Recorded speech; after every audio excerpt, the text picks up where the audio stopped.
over and the slaves are free. But the epic failure of Reconstruction has yet to come. So, after the Civil War ended, the United States had to reintegrate both a formerly slave population and a formerly rebellious population back into the country, which is a challenge we might have met, except Abraham Lincoln was assassinated and we were left with Andrew, first president to be impeached, Johnson. So Lincoln's whole post-war idea was to facilitate reunion and reconciliation. But Andrew Johnson was a Southerner who resented all the elites in the South, and he was also a racist. Yeah. Johnson didn't think that emancipated slaves should have any role in Reconstruction, so between 1865 and 1867, the so-called period of presidential Reconstruction, Johnson appointed provisional governors and ordered them to establish new all-white governments. And in their 100% whiteness and oppression of former slaves, those new governments looked suspiciously like the old Confederate governments they had replaced. So how was life better for the former slave? Well, in a lot of ways, it was better. There were universities established like Fisk and Howard, as well as elementary and secondary schools for African Americans. And thanks to the Freedmen's Bureau, which only lasted to 1870, but had the power to divide up confiscated and abandoned Confederate land and give it to former slaves.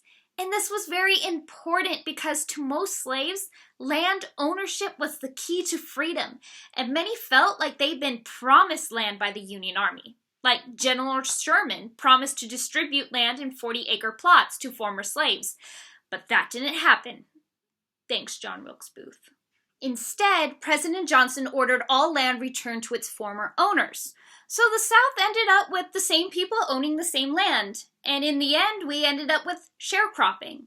The system of sharecropping replaced slavery in many places. Landowners would provide housing to sharecroppers, and for some reason, the housing was awfully similar to slave cabins. And in return, the sharecroppers received, if you would believe it, a share of the crops. Now, I know what you're going to ask, but Miss Jones, why didn't the African Americans just move to the North if they were treated so badly in the South? In truth, most freed African Americans could not leave. Sure, they got to control their work, but because they had little opportunity to save money, sharecropping left them in a constant state of debt with their landowner, and they would be tied to that landowner, and in most cases for the duration of their lives. And while sharecropping certainly wasn't slavery, it did result in a system that was like serfdom, that tied workers to the land they didn't own. So the Republicans in Congress weren't happy that this reconstructed South looked so much like the pre-Civil War South.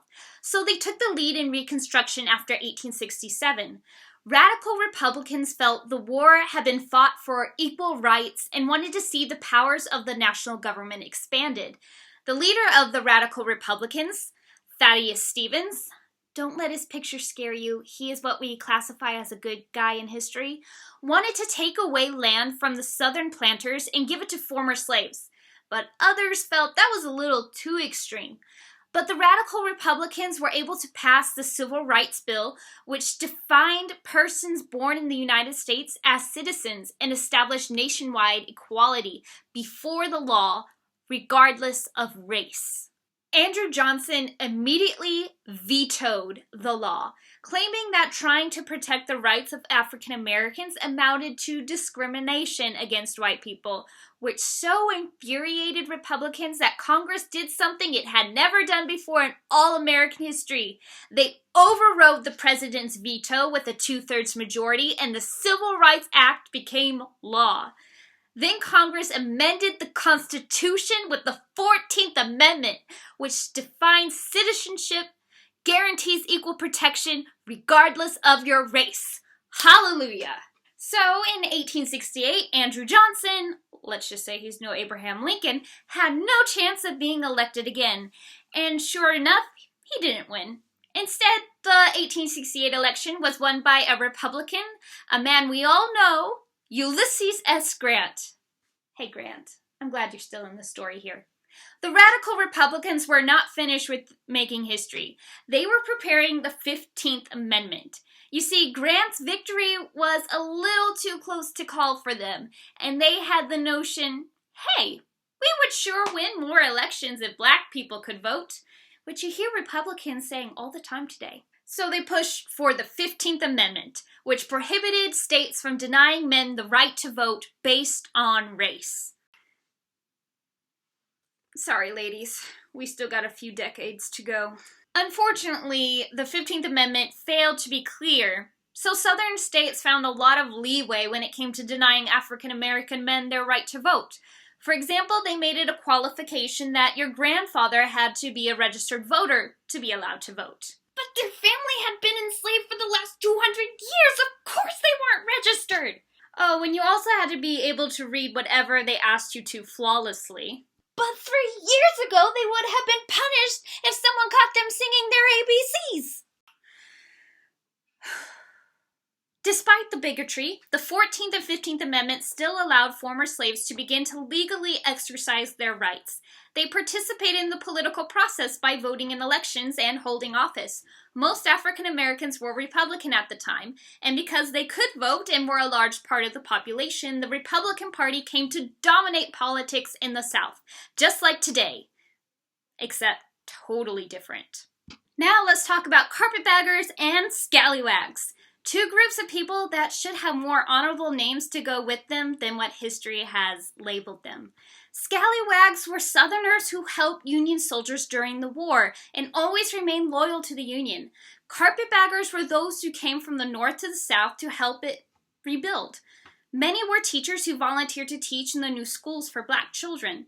They get their name carpetbagger because most suitcases at the time were made out of old carpets, and these Northerners were moving in.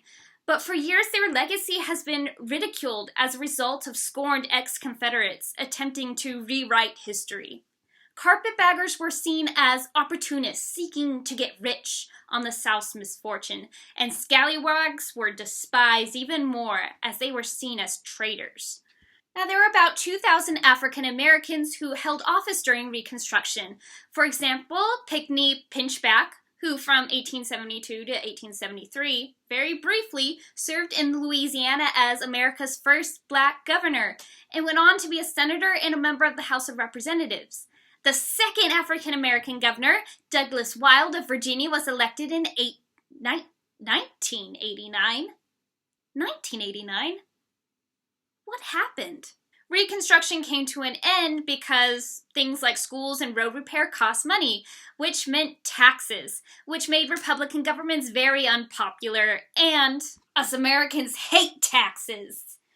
Looking at you, King George III. Also, white Southerners could not accept African Americans exercising basic civil rights like holding office or voting. And for many, the best way to return things to the way they were before Reconstruction was through violence. After 1867, much of the violence directed towards African Americans in the South was politically motivated.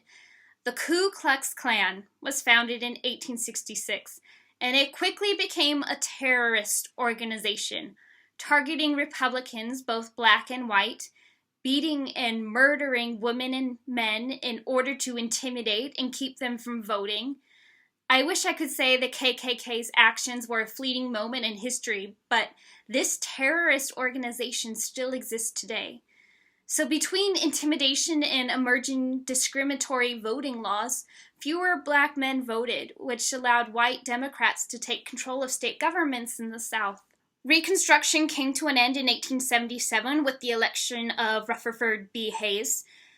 Now, without any more federal troops in southern states, and with control of southern legislators firmly in the hands of white Democrats, the states were free to go back to restricting the freedoms of black people, which they did.